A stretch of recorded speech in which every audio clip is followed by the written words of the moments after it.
Começando mais um BioSummit Cast, o podcast mais ouvido por quem está aqui na BioSummit, esse evento maravilhoso que está acontecendo em Campinas. O segundo dia. Infelizmente o último, porque podia ter mais aí, porque tá bom demais isso aqui. Tá bom demais, que nem eu falei agora. Se fosse entrevistar todo mundo que a gente quer, precisaria de uma semana aqui. E muito mais garganta. Não dá tempo, né? Mas vamos lá, que a gente tá fazendo o segundo do dia. Segundo entrevistado do dia. Segundo entrevistado do dia e a conversa vai ser boa aí.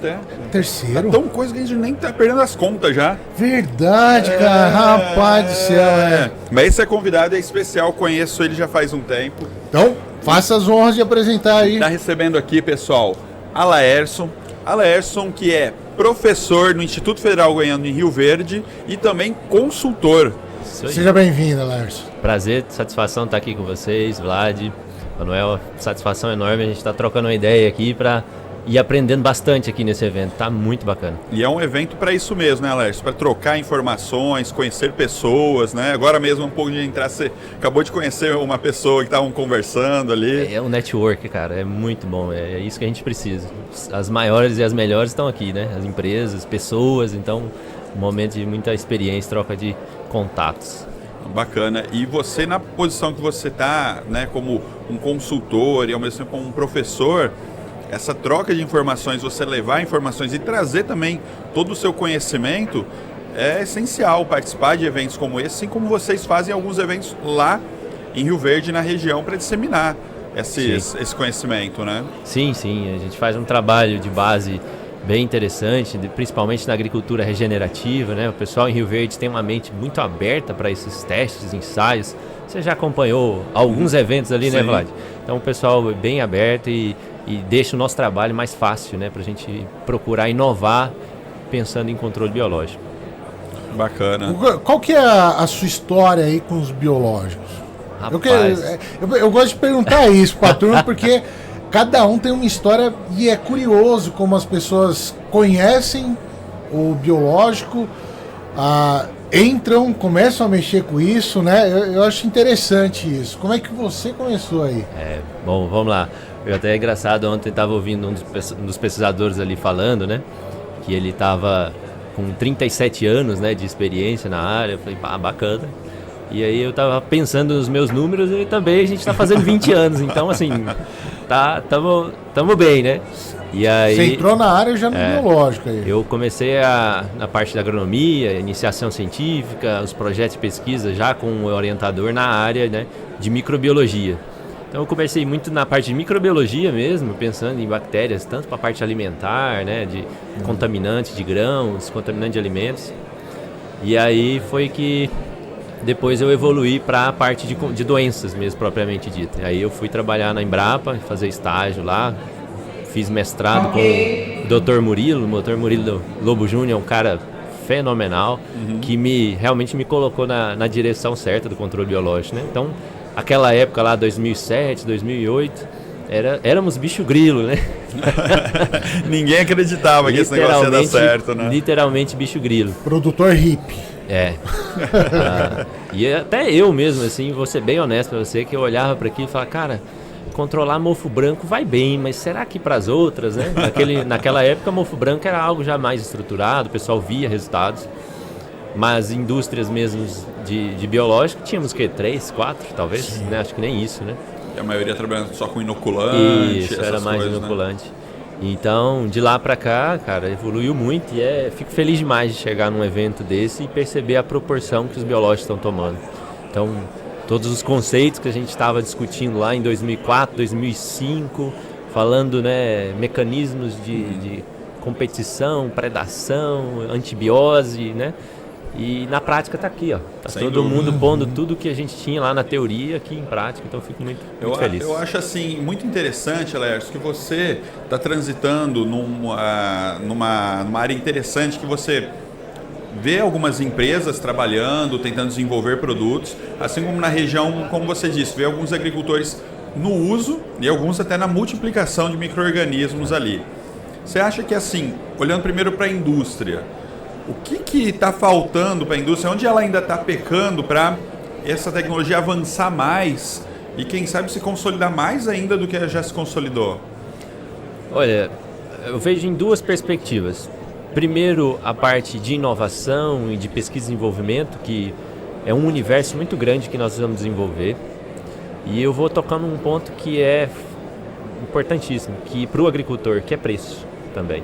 Sem dúvida. Porque não adianta uma tecnologia absoluta, fantástica, se na hora que ele fecha a conta lá, a soja a 110, 120, ele fala, não consigo usar. Sem dúvida. Entendeu? Então, são cenários que são duas condições que eu acho que são absolutas para que o agricultor aumente a adoção disso. Tecnologias boas, inovadoras, que vão buscar soluções que ainda não temos, né? Principalmente pensando em foliares. Mas é preço também. Também. É um tema polêmico até quando fala, né? Polêmico pra caramba. Mas se a gente for pensar, por que a sustentabilidade do biológico ela não está só no tema sustentável ambiental, né, Maneco? Mas está no sustentável econômico. Porque o agricultor ele precisa ter essa garantia, essa previsibilidade do que ele vai gastar. E aí se você vem com um produto que ele está extremamente caro, cai na mesma situação que é o químico. Porque no químico ele acaba gastando muito e às vezes ele tem essa falta de previsibilidade. Aí na próxima safra, quanto que eu vou gastar por hectare? Né? Quantas sacas eu vou gastar por hectare? Um negócio que você falou da sustentabilidade, eu acho interessante. Assim, a gente não consegue... A gente começou a trazer esse conceito sustentável ambiental. Mas o sustentável, cara... na verdade, são 3 pilares que baseiam essa questão da sustentabilidade. E o pessoal está acabando deixando de lado sempre a parte econômica. Assim, e ela é essencial para ser sustentável, né? Isso é interessante, cara, porque sem dúvida. A gente quer que o biológico ele cresça, estruture o mercado de forma sustentável, né? A gente quer cuidar do meio ambiente, com certeza. Mas o produtor precisa ter lucro ali naquilo, né? O produtor não é uma ONG, né? Tem, ele precisa, né? Ele trabalha para isso. Esse dia eu estava numa reunião com o pessoal da produtores e eles discutindo uma nova molécula que uma empresa estava se posicionando. Nem era biológica, era um outro. E basicamente eles estavam prometendo entregar 5 sacas com a solução, mas ela custava praticamente 2.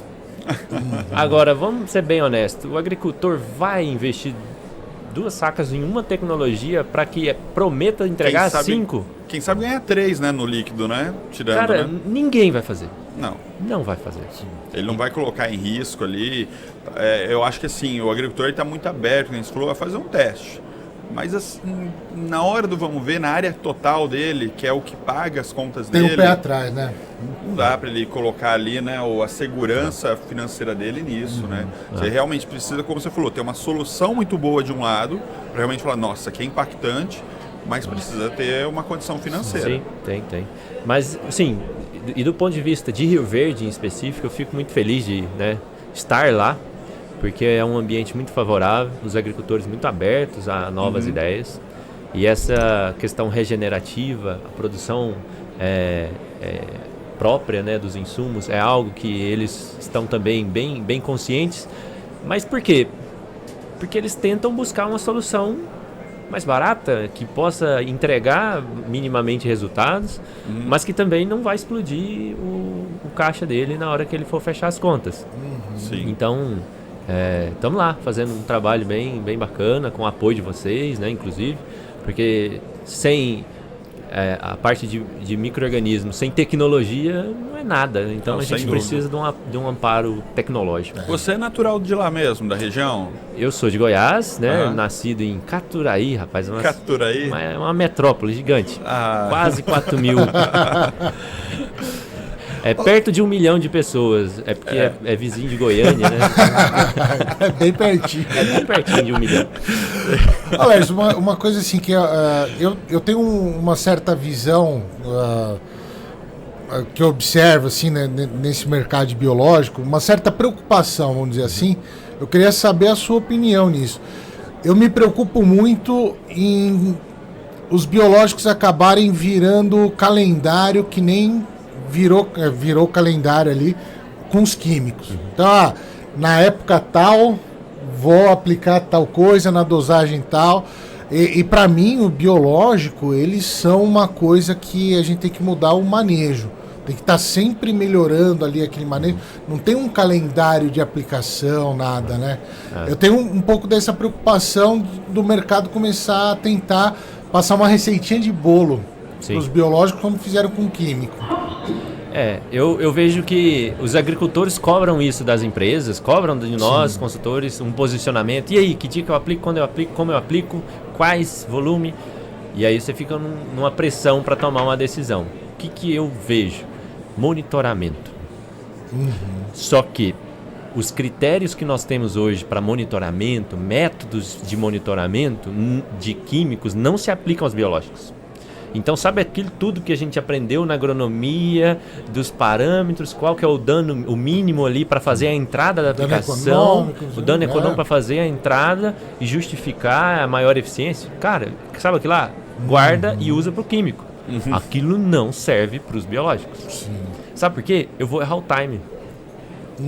Sim. O monitoramento hoje estabelecido para químico funciona muito bem, a gente tem bons resultados, só que para o biológico esquece, não vai funcionar.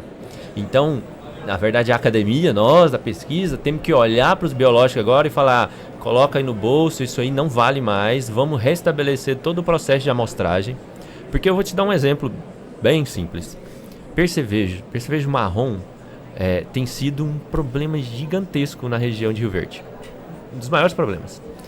O controle químico desse inseto não está chegando direito a 60%. Nossa. Já. Há uns anos atrás era 70%, 75% e o pessoal já ficava meio chateado. Se a gente pegar uma projeção, um banco de dados lá de um dos grupos lá e fizer uma projeção, a gente vai encontrar a data do colapso, que quando vai dar muito ruim. E isso não está longe não. Resistência. Isso, resistência que não está pegando mais. Moléculas que antes tinham uma eficiência e não pega mais. Tá, vamos usar esse exemplo. O pessoal faz um monitoramento. Assim que vai lá, depende, né? Se for sementeiro, o pessoal é bem exigente, menos de 1 eles já entram, lá no pano de batido, menos de 1 eles já entram. Quando é só grão, eles trabalham até com 1,5. Deu 1,5, entra, aplica, dá aquela segurada, depois vem, aplica de novo, monitoramento. Se eu entrar com biológico 1,5, não dá tempo ali de... Boa, não tem mais o que fazer, o manejo não vai funcionar. E aí... Ele é um preventivo. Inclusive teve uma área que aconteceu isso, o pessoal me chamou lá, eu apliquei o biológico e o percevejo está me incomodando. Aí fui lá e peguei os dados. E aí, quando é que você aplicou? Como é que foi? Não, Laércio, no monitoramento estava dentro do 1. Aí eu falei, já passou, né? Aí eu falei para ela, tá, mas você monitorou depois da aplicação? Ele assim, tá em meio. Eu falei, tá, então diminuiu.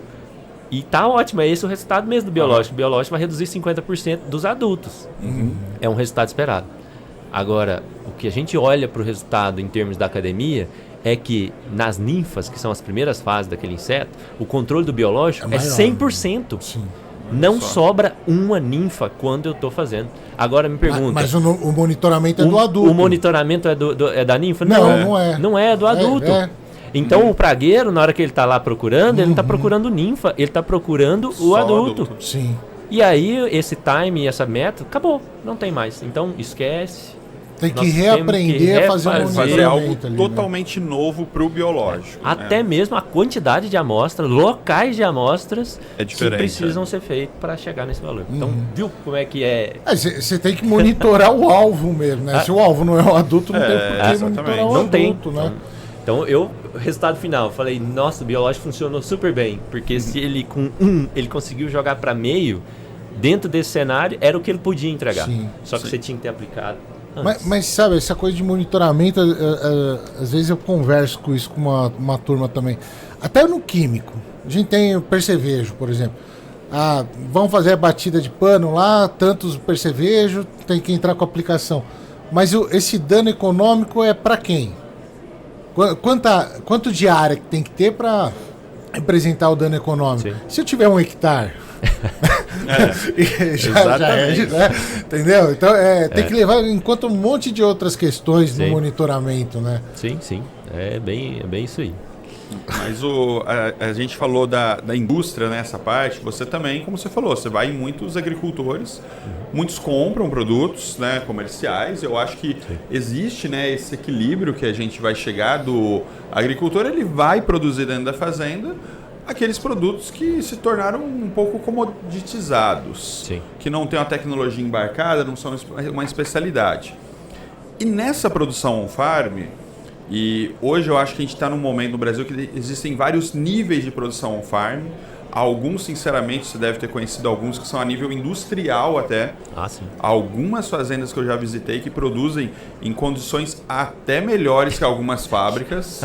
Obviamente não vamos citar nomes, né? Se sabe. Mas assim, Melhor. realmente, pessoas têm muito cuidado. E pessoas que ainda estão iniciando esse processo, que compram a famosa caixa d'água, colocam um produto ali e tudo.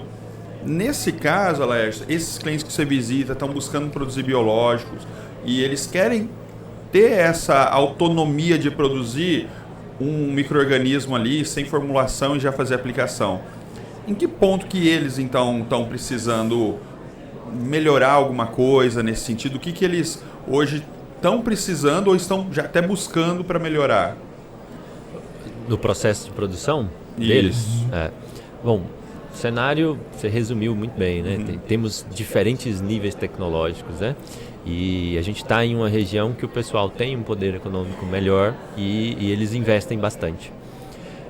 Só que como vamos chamar o core business deles são produzir semente, falta muita mão de obra, pessoas mesmo para dar o suporte para eles na execução da melhor forma do processo. Então acaba sendo um gargalo hoje pessoas e tecnologias que eles possam acessar com um valor mais acessível. Sim. Então acho que seria um pilar muito importante para a evolução, por exemplo, no cenário da região do Centro-Oeste, é ter mais pessoas para ajudar. Porque, Mão de obra é um gargalo mão de obra, grande, cara. né? Eu estava falando ontem com um pessoal que estava treinando uma galera operacional da fábrica. Na hora que terminou de treinar, porque não tinha gente, aí a pessoa foi embora. Nossa. Aí, zera, Volta para estaca zero, achar alguém, não tem informação, a gente vai ter que dar uma formação para ele e lá na frente ele poder decidir se fica ou não. Quem sabe sair de novo e começar o novo. ciclo desde o começo. Sem dúvida. E por ser Centro-Oeste mesmo, assim, a gente ainda tem algumas dificuldades de acesso. Acho que aqui vocês também devem ter algo nesse sentido, mas talvez o volume de pessoas formadas, capacitadas é um pouco maior, vocês acham? Ainda assim, eu acho que mesmo para a indústria existe essa falta de mão de obra, o que a gente vê, né? Porque a gente comentou isso ontem numa outra entrevista, que a própria universidade não forma a pessoa para trabalhar numa biofábrica, por exemplo. E na verdade, existe uma escassez de pessoas querendo trabalhar nesse nicho. A gente falou muito aqui sobre, né, a multidisciplinaridade, né? Engenheiro químico, um farmacêutico, um outro tipo de engenharia, de formação. E nós temos, por exemplo, agrônomos, né? Você fez agronomia. Sim. Né? Muitos agrônomos acabam indo trabalhar na área comercial. Né? Muitos mesmo. Às vezes a gente vai até em universidades, assim, que o pessoal está começando programas de estágio para atuar, seja numa indústria, seja na área de pesquisa, e está todo mundo debandando indo para a área comercial. Então, eu acho que mesmo aqui tem a dificuldade para a pessoa contratar, porque as pessoas, além de não serem muitas, eu acho que estão indo para outras áreas também. Eu acho que talvez a gente devesse, desde ali da faculdade, mostrar que existe essa possibilidade. Você é um engenheiro químico, você é um farmacêutico, é um biólogo, saber que você pode estar trabalhando numa área voltada para uma biofábrica, alguma coisa nesse sentido. Então, assim, eu acredito que isso sim é um problema, uma dificuldade, como também acredito que a questão de você levar isso para uma etapa que você está construindo, montando dentro da fazenda, você tem que entender, como você disse, que é um outro negócio dentro do negócio de produção de grãos. O cara tem que entender que não é o cara que já trabalha na fazenda fazendo outras funções vai poder assumir aquilo. E às vezes você tem que pensar num espaço reservado para isso e tudo. Mas eu não sei, Alex, fiquei pensando aqui até, o cara que compra o produto, a gente falou de produção, mas e a aplicação? O cara compra um produto comercial e o cara que produz na fazenda, ambos têm o mesmo cuidado na hora da aplicação? A gente ouve muita gente reclamar, tipo, o cara falou que o meu produto não funciona, mas na hora de aplicar ele aplicou errado. Quando ele produz, ele tem aquele cuidado maior que ele fala assim, cara, é que eu produzi aqui, deixa eu cuidar ou não? Acaba acontecendo aquelas coisas de misturar calda, colocar fungicida junto com o fungo, coisas assim que a gente já ouviu, né? Uma coisa interessante nisso daí, você falou, é que assim, o produto comercial, ele pode ter uma certa vantagem na aplicação para quem faz o on-farm, por ser formulado. Esse formulado ele vai trazer uma segurança na aplicação também, né? Ele não vai precisar ficar tão atento como colocar só um fermentado lá. Sim, aí é questão de tecnologia, né? Por exemplo, a gente lá costuma falar produção, a gente fala da mão para a boca, que é basicamente produz, usa. E aí, porque o pessoal não tem nenhuma técnica, nenhum ingrediente de formulação que dá estabilidade. Então, ele tem pouquíssimo tempo para utilizar o material. Sim, com certeza é uma vantagem dessas formulações já mais bem estruturadas, né? Mas acho que do ponto de vista de conhecimento, o que acontece? Né? Você falou lá de compatibilidade, mistura. O agricultor ou a fazenda que resolve instalar uma fábrica, aí eu não vou falar um farm, porque assim, eu vou falar num processo padrão de indústria na fazenda, né? Ele já entende as necessidades mínimas daquele biológico, que normalmente, mais comumente, quem só compra, né, é mais comum você encontrar uma pessoa que não tem tanto domínio do que ele está usando. Às vezes o consultor passou lá e falou, testa aí, roda. Só que ele não entendeu, por exemplo, que ele precisa, para uma bovéria, vou falar um fungo bem simples, bovéria, que ele precisa aplicar no final da tarde, porque esse organismo vai ficar lá durante 12 horas tentando fazer a colonização do inseto, no caso do percevejo. E que se ele fizer pela manhã ou no meio-dia, isso não vai ter efeito nenhum mais, porque em poucas horas o esporo morre. Então qual é o agricultor que provavelmente vai ter mais domínio dessa informação? Esse que está mais antenado, que está tentando fazer uma produção. É mais provável, não quer dizer que os outros não entendam, mas é mais provável porque ele teve que aprender muito mais para fazer aquela produção. Quer dizer que se a gente pensar que o cara, assim, o cara não, mas o movimento do on-farm, das pessoas trazerem isso para dentro da fazenda, está trazendo consequentemente mais conhecimento e ajudando a disseminar mais ainda o uso de biológico. Então talvez a própria questão da indústria falar, nossa, mas eles estão produzindo, não vai deixar de comprar produto? Não, capaz que eles comprem até mais produtos biológicos porque eles estão fazendo ali dentro da fazenda. E é bem isso, assim, se a gente for olhar para o mercado de biológicos de Rio Verde, de região, o pessoal que mais compra tem algum sistema de produção on-farm. Os que mais compram. Esses caras vão comprar, porque se a tecnologia é boa, entrega um valor adequado dentro da possibilidade dele, ele compra. Eu participo lá do pessoal que trabalha com a gente, que tem lá 13, 14 mil hectares, tem uma produção, mas tem certas tecnologias que eles compram. Vão lá, compram e usam. Ou significa que outro micro-organismo. Outro micro-organismo, que é mais específico, que tem alguma outra coisa. Então ele faz o básico dele em casa e aí busca as especialidades nas fazendas, nas fábricas. Obrigado por pseudomonas aí, tô pulando em você. Meu Deus. Ele tava querendo subir em você. Tem álcool aí pra eu... Não, é um pseudomonas bonzinho esse. Ele é meio louco, a cara dele de cientista. Entendi. Vai solubilizar o fósforo. É que não tem fósforo ali em cima da mesa, então aí tá tranquilo. Mas isso é um dado interessante, eu não fazia ideia disso. Mas cara, o pessoal fica... O on-farm vai induzir o mercado mais conhecimento, mais conhecimento, Legal. mais necessidades. E, cara, é uma convivência de cenários. A indústria tem que agora, acho que na perspectiva, de buscar os diferenciais de soluções eficientes, bacana, que esse cara que tem o on-farm vai virar e falar, não, essa tecnologia eu quero desse pessoal aqui, e vai lá e adquire. Esse vai ser, eu acho que o mercado mais promissor. E aí eu tô falando de um cara de 14, 15, 20 mil hectares. Ele vai comprar um volume interessante desses parceiros que entreguem soluções diferentes. O movimento do on-farm é exatamente o que você falou, assim, é um outro negócio dentro da fazenda. Eu atendo muito pequeno agricultor na parte de hortaliça. Eu não mexo tanto com grão. E a gente tem muito disso daí. O cara que faz o pequeno, que faz a horta, às vezes ele quer fazer a muda. E é outro negócio. Eu falo exatamente isso. Cada negocinho que você vai colocando, eu quero fazer a minha compostagem. É um outro negócio. É um outro negócio. Então você vai cada vez mais se abrindo um leque de opções e às vezes você acaba deixando de dominar o processo de produção do seu ganha-pão ali. Tem que tomar esse cuidado, né? Entendeu? De conseguir abraçar essas outras coisas, mas não perder o núcleo do negócio, o core, né? Como diz, né? Que é aquilo que você faz. Se o cara faz produção de soja, é soja. O cara faz muito bem aquilo, mas consegue agregar as outras coisas, tudo bem. Né? Mas é um cuidado que tem que ter. Sim. Né?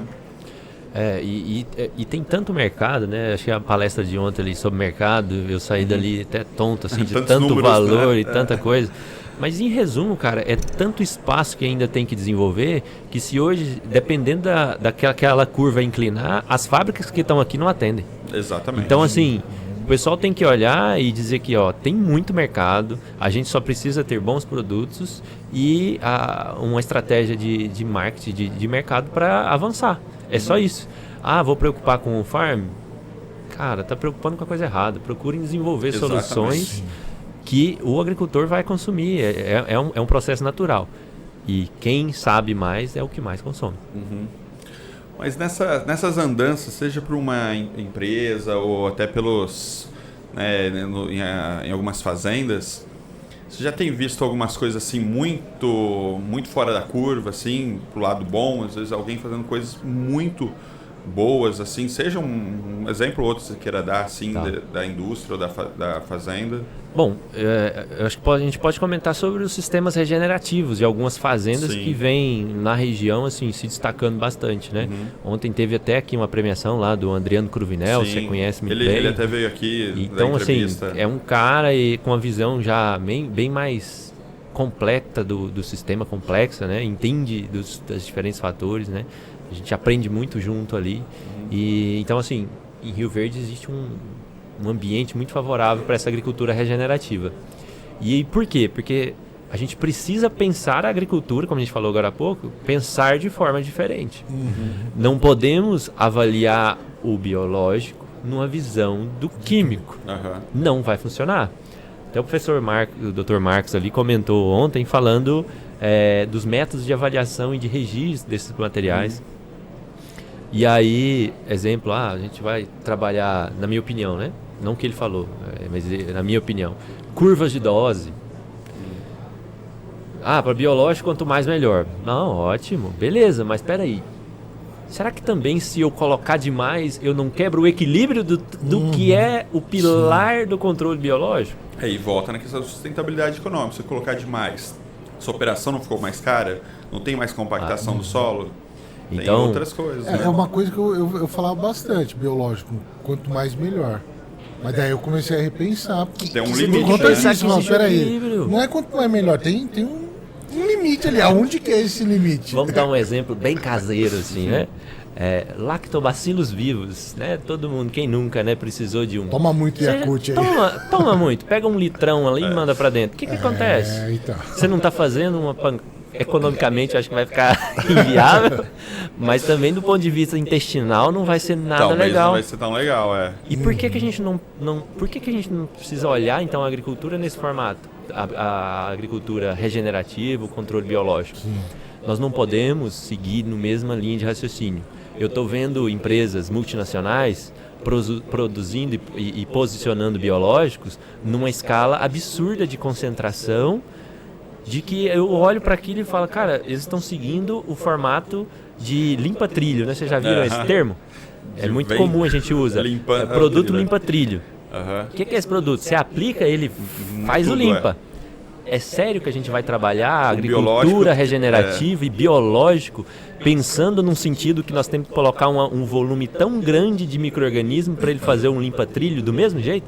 Quebrou, esquece, vou para casa, vou ficar de boa porque eu estou indo para o mesmo erro. Não faz sentido. A gente está falando de agricultura regenerativa, a gente regenerar e ter um equilíbrio do que era antes, né? Seja no cerrado, em qualquer outro bioma, mas você ter ali uma condição de você ter um equilíbrio entre a sua cultura e todos os outros organismos que estão ali, plantas, insetos, micro-organismos, você não pode pensar em esterilizar nada nesse sentido, de matar outras coisas. Você tem que pensar em como isso atinge equilíbrio. Como você mesmo falou, o biológico é para controlar 50%, porque ele é a longo prazo, não é para vir e matar tudo de uma vez, né? Eu vou falar um negócio polêmico aqui agora, mas eu vi acontecer nos ensaios aplicação em excesso desses biológicos, que o pessoal queria testar e ver que tal. A gente começou a ver em algumas parcelas alguns predadores mortos, colonizados. Eu vi abelha, e aí você falar a palavra abelha é extremamente polêmico, né? Colonizou. Porque estava em absurdo excesso, cara. Então vamos olhar para a agricultura e entender que se nós estamos construindo um negócio diferente, regenerativo, não é esse negócio de vir com um limpa-trilho. Sem dúvida, sem dúvida. Mas até o químico tem um certo pensamento assim, né, de alguns agricultores. Vamos aumentar um pouquinho a dosezinha aqui. Esses 2 ml por litro aqui é muito pouco, né? Coloca um pouquinho a mais. No biológico, às vezes acontece. Isso aí também, né? Tem que ter tudo tem um limite nesse sentido. Sabe que você falou isso, lembrando de um outro assunto. Uma vez eu fui na fábrica da Yakult. Fui lá para conhecer, instalar um equipamento, né? Isso há muitos anos atrás. E fiquei lá no refeitório, para almoçar lá dentro da empresa. E eles serviam naquelas máquinas igual de suco, né, para os funcionários. Yakult de graça. Tipo assim, que nem suco de... Bom, e o pessoal tomava de copão, assim. Eu, sinceramente, não consegui tomar aquilo, assim, tomar um copo de Yakult de...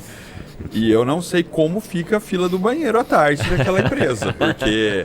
Conta de água vem ou o pessoal já tá tipo, né, acostumado, que é bem isso que o Alércio falou. Pensou, você toma lá um tanto de Yakult ali...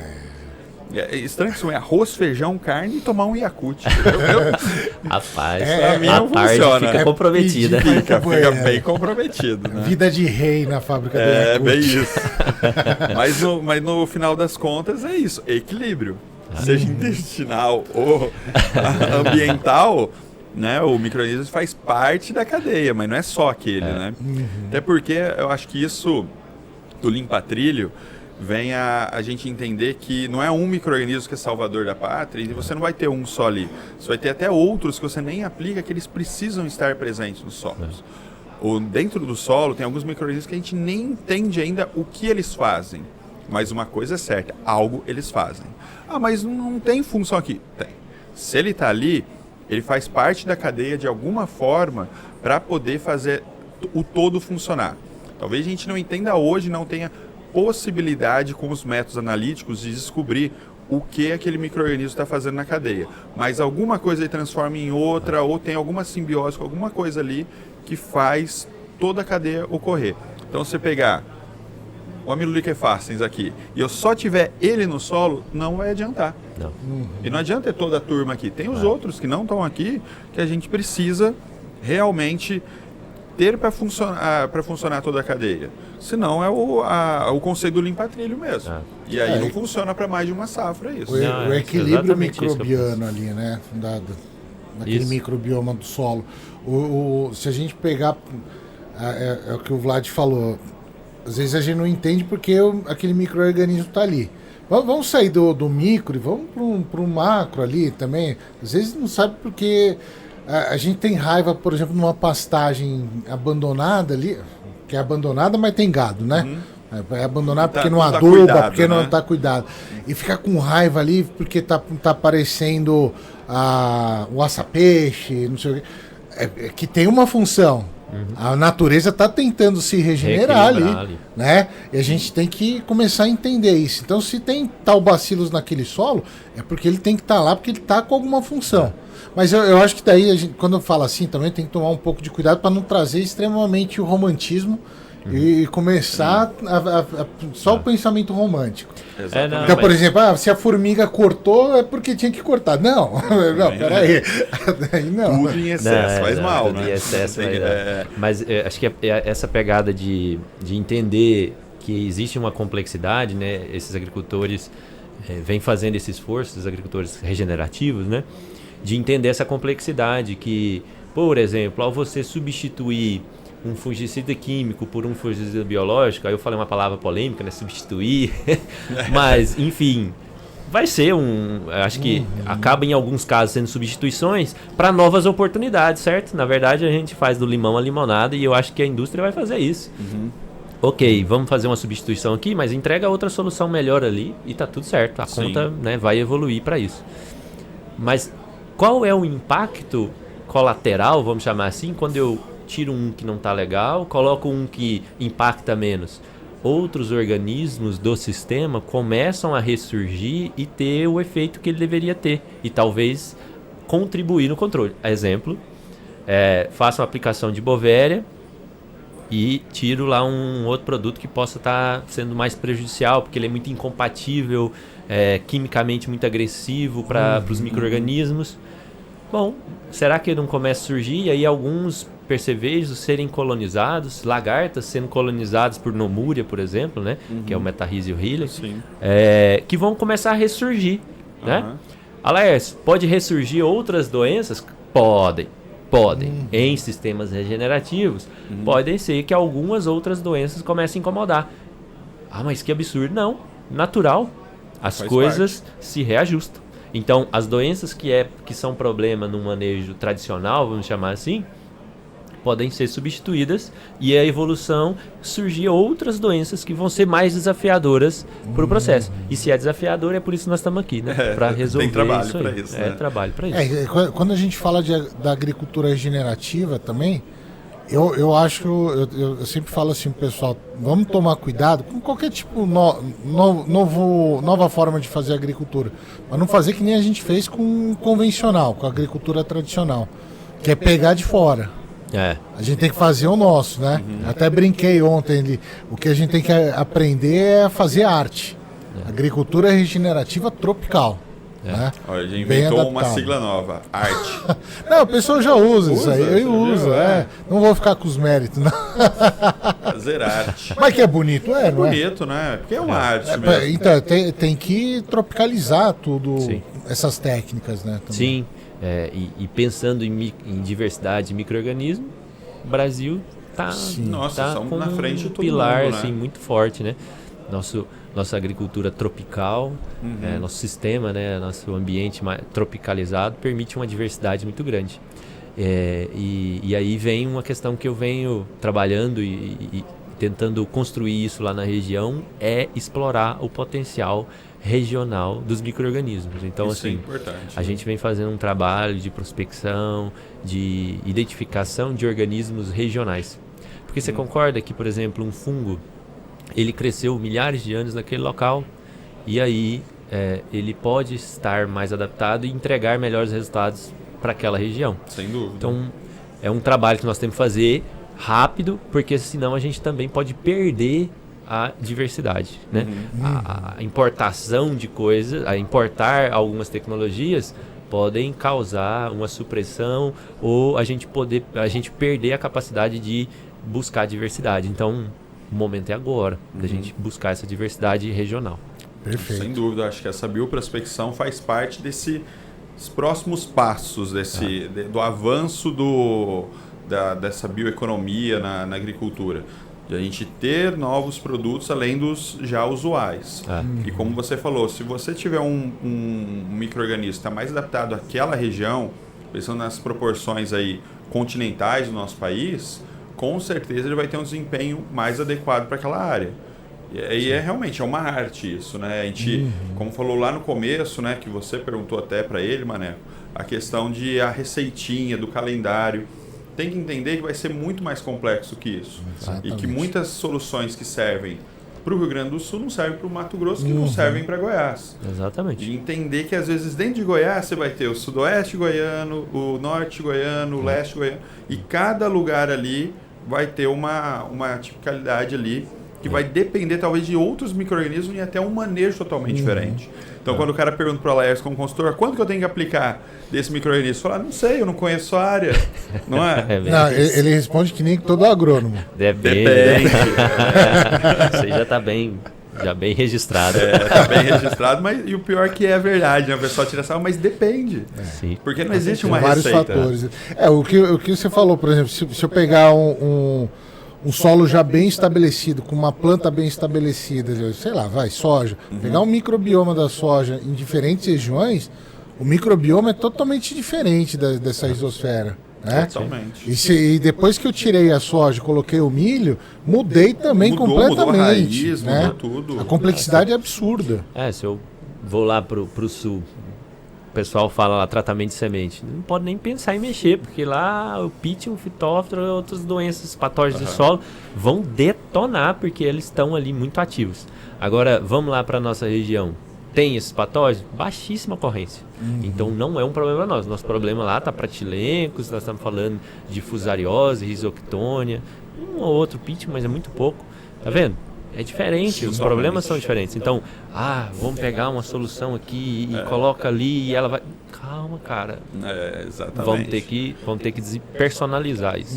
Como o Maneco falou também, não pode trazer de fora exatamente por isso, porque é uma outra condição. Eu acho que logo a gente vai estar exportando tecnologia. E isso vai ter que ser adaptado a outros países. Sim. Não sei se tem acompanhado aqui, Laércio, mas realmente na América Latina o mundo biológico está pegando nos outros países também, né?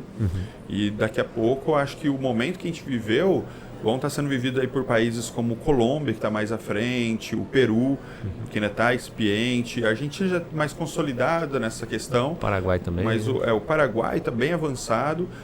E daqui a pouco todo mundo está aqui do lado, vai buscar o quê? Soluções aqui. Se não dá para levar a cepa, mas a tecnologia já garante muito como vai ser o resultado. Com certeza. Né? Até a melhor forma de identificar os trabalhos, desenvolvimento, pesquisa, inovação, para aplicar lá, né? Então vai ter um trabalho de desenvolvimento, né? Nem que seja de transição. Fica a ideia para o FB Group, talvez o próximo BioSummit Internacional ou América Latina, Latam, né? Boa, hein? Porque realmente o conhecimento, como o Alex falou no começo, que aqui estamos para divulgar conhecimento, compartilhar, por que não com nossos irmãos aqui, os hermanos, né? Que estão vivendo no mesmo continente que a gente, produzem muito do que a gente produz aqui, soja, milho. Vlad, mas você está falando para a gente levar para um outro país, de certa maneira, competidor para exportar? Não, eu estou falando para a gente não ficar vendendo só a soja, mas vender tecnologia. Oportunidade de mercado. Por que a gente vai vender commodities se a gente tem a tecnologia aqui? Vamos ensinar os outros países a produzir soja tão bem quanto a gente produz. Eles ganham, isso tem um valor agregado muito ganha. mais alto. Com certeza. Exatamente. Aí faz o ganha-ganha. Todo mundo ganha. Todo mundo ganha. E precisa alimentar o mundo, né, gente? Tem bastante boca aí. Tem boca pra caramba. E vai só aumentar. Vai só aumentar. Lárcio, quer deixar a rede social aí? O pessoal que quiser tirar dúvida, chamar lá para dar consultoria. Meu Instagram é bem difícil, é @Laerson. Quando você digita @Laerson, aparece outros Laerson? Não tem erro, preocupa não. Vai ser é o único. Vai ser só eu. Tá certo. Então não tem muito erro, @Laerson. E aí fico à disposição lá. No LinkedIn ali você é ativo também, publica algumas coisas? Um pouco menos, mas a gente está lá organizando para dar uma amplificada. Tanta coisa, cara. Para o pessoal que está na região ali do Sudoeste Goiano, quer te encontrar lá no Instituto Federal Goiano? Isso. Eu fico no Instituto Federal Goiano, Rio Verde, né? Campus Rio Verde. E a gente lá tem uma unidade que chama um Polo de Inovação, um Polo Embrapi, que assim como aqui em São Paulo, a gente tem uma unidade lá que inclusive eu ajudei a estruturar, a criar a unidade lá. E hoje a gente desenvolve tecnologias, né, com base nessa unidade Embrapi. Então a gente fica lá no escritório da unidade Embrapi para desenvolver soluções para o agronegócio e por que não na biotecnologia também, né? Maravilha. Obrigado pelo espaço aí pra gente trocar uma ideia. Agradece a presença aí. Vamos ter que estender para um próximo episódio, né? Talvez chamá-lo aí pro lá pro estúdio, pro Bioreator de Ideias, tá tem coisa para conversar. Com certeza. Excelente, vai ser um prazer a gente trocar a ideia aí. Obrigadão, então, Laércio. Vamos se preparar para outra aí? Vamos. Laércio, valeu aí pela presença. Vamos olhar aqui e dar um tchau pra turma. Valeu! Alô, pessoal.